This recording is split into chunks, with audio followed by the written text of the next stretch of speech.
اللہ ताला ने कुरान में फरमाया है कि अल्लाह के नेक बंदे वो हैं जो हक पर कायम रहते हैं और बातिल के सामने झुकने वालों को वो पसंद नहीं करता।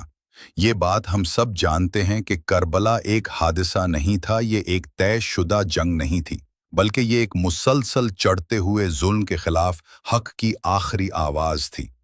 लेकिन ये कहानी वहाँ से शुरू नहीं होती जहाँ नेज़े चमकने लगे थे। ये कहानी इस लम्हे से शुरू होती है जब यजीद को खिलाफत मिली और मदीने में नबी के नवासे ने इस खिलाफत को तस्लीम करने से इनकार किया। तिस्पीर 6 साल 60 हिजरी का आगाज़ हो चुका था। हज़रत मुआविया वफ़ात पा चुके थे और अब यजीद तख्त पर बैठ चुका था। मदीने के गवर्नर वलीद बिन उतबा को हुक्म मिला, हुसैन, अब्दुल्ला बिन उमर, अब्दुल्ला बिन ज़ुबैर और अब्दुर्रहमान बिन अबी बकर से फ़ौरन बैत ली जाए, वरना उनके सर भेजे जाएं। तिस्पीर साल रात का वक्त था। मदीने के गवर्नर हाउस में इमाम हुसैन को बुलाया गया। वहाँ मरवान भी मौजूद था।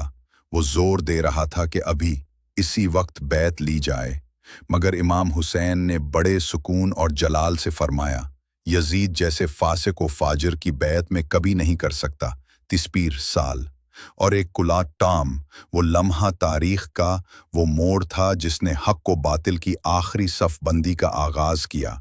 तिस्पीर साल रही दी। जब गवर्नर हाउस से वापसी हुई तो इमाम हुसैन ने ये जान लिया कि अब मदीना में रहना ख़तरनाक है। इमाम हुसैन अपने ख़ानदान के साथ बच्चों, बहनों, भतीजों, ग़ुलामों और साथियों को लेकर मदीना को छोड़ रहे थे। सुबह का वक्त था।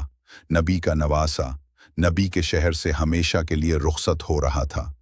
कब्र रसूल पर अलविदाई सलाम पढ़ा और रोते हुए फरमाया, नाना जान, मैं आपके दीन की हिफाजत के लिए जा रहा हूँ। अगर मुझे जान देनी पड़े तो भी पीछे नहीं हटूंगा। इमाम हुसैन मक्का पहुँच चुके थे। वहाँ कई लोग मिलने आ रहे थे। कूफा से हज़ारों खतूत आने लगे। हर तरफ यही लिखा गया, या इब्ने रसूल अल्लाह, आप हमारे पास आ जाएं। हम आपकी क़यादत में यजीद जैसे जालिम को हटा देंगे। तिस्पीर साल आपके साथ इमाम हुसैन ने इन खतूत को जमा किया। इनमें से कुछ एक चट्टाई पर बांध दिए, कुछ एक चट्टाई पर बंद दिए। बाज़ मुवर्रिखीन कहते हैं कि इनकी तादाद 12,000 से ज़ायद थी। इमाम हुसैन ने हज़रत मुस्लिम बिन अकील को कूफा रवाना किया। हुक्म दिया कि कूफा जाकर सूरत हाल को देखो, अगर लोग सच्चे हों तो मुझे इत्तला देना। हज़रत मुस्लिम बिन अकील का कूफा पहुंचना एक खुशी का लम्हा था। हज़ारों लोग इनके इस्तकबाल को आए, इनके हाथ पर बैआत की।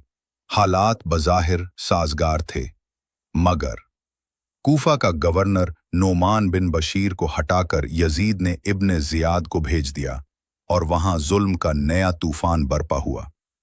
इब्ने ज़ियाद ने लोगों को धमकाया, दरवाजे तोड़े, घरों पर हमले करवाए, यहाँ तक कि एक वक्त ऐसा आया कि हज़रत मुस्लिम तन्हा हो गए। वो जो हज़ारों थे अब एक एक करके छुप गए। यहाँ तक कि हज़रत मुस्लिम बिन अकील गिरफ्तार हुए और शहीद कर दिए गए। मुस्लिम को पनाह देने वाले हानी बिन अरवा भी जुल्म का शिकार बने। इनका जुर्म ये था कि इन्होंने नबी के नवासे के कासिद को पनाह दी थी।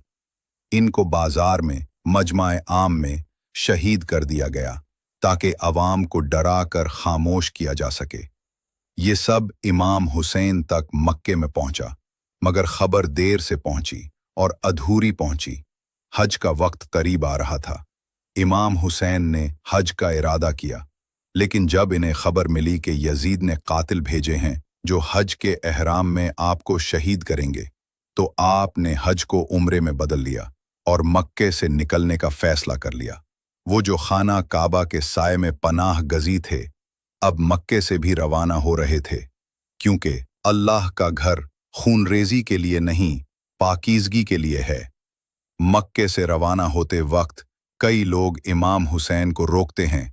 अब्दुल्ला बिन अब्बास, अब्दुल्ला बिन उमर, मोहम्मद बिन हनफी, सब ने कहा, मत जाएं, कूफा वाले वादे के पक्के नहीं, वो पहले भी खयानत कर चुके हैं।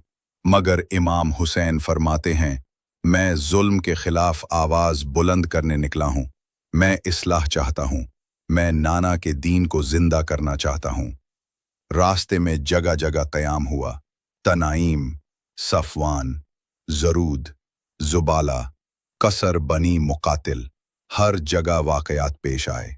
लोगों के पैगामात, रास्ते की खबरें, वफादारी और ख़यानत के मनाजिर, और एक एक मकाम गवाह बना इस अजीम कुर्बानी का।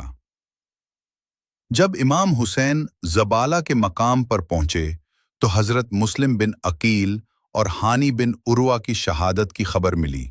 इमाम हुसैन बहुत रोए। काफिले का रुख ज़मीन की तरफ झुक गया।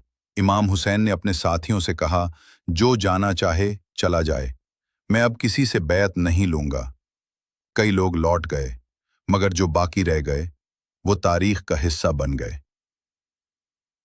इब्न ज़ियाद ने हर बिन यजीद रियाही को इमाम हुसैन को रोकने के लिए भेजा।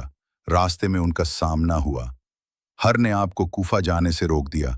इमाम हुसैन ने फरमाया, मैं खुद नहीं आया, तुम्हारे खतूत ने बुलाया है। मगर हुक्म यही था, कहीं और नहीं जा सकते, सिर्फ एक खुश्क मैदान। और यूं 2 मुहर्रम अल हराम को इमाम हुसैन और उनका काफिला करबला के मैदान में दाखिल हुआ। मगर ये वो लम्हा था जब मुहर्रम का आगाज हो चुका था। करबला सिर्फ जंग नहीं थी, ये हक की रोशनी थी जो जुल्म के अंधेरों में जगमगाई। ये कहानी अभी खत्म नहीं हुई।